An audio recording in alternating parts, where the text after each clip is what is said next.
იმის მიუხედავად, რომ ჩვენს ხალხს ზულთ რუსები. ომის დაწყებისა და მკვლელობის გამო, მაგრამ თითოეულ მათგანს კარგად ესმის არ გვჭირდება თავდასხმა მშვიდობიან მოქალაქეებზე.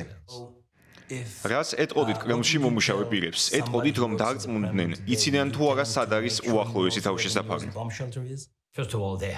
უპირველეს ყოვლისა, მათ უნდა იცოდნენ, სად არის ბომბებისგან თავშესაფარი. თუ არ დაასრულებენ ამ ომს, ის ნებისმიერ შემთხვევაში დასჭირდებათ.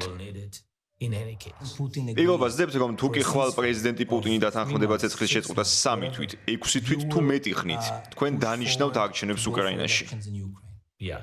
და ომის დასრულების შემდეგ მშვიდობიან დროს საკუთარ თავს ხედავთ უკრაინის პრეზიდენტის თანამდებობაზე თუ იტყვით, მე ვემსახურე ჩემს ქვეყანას ისტორიაში ყველაზე რთულ დროს და ახლა ვტოვებ თანამდებობას. თუ რუსებთან ომს დავასრულებთ, მზად ვარ დავტოვო თანამდებობა. ძალიან რთულ დროს მე ძალიან მინდოდა ვყოფილიყავი ჩემი ქვეყნის სამსახურში და დავხმარებოდი მას. დიახ, ეს არის ის, რაც ყოველთვის მინდოდა. ჩემი მთავარი მიზანი ომის დასრულებაა.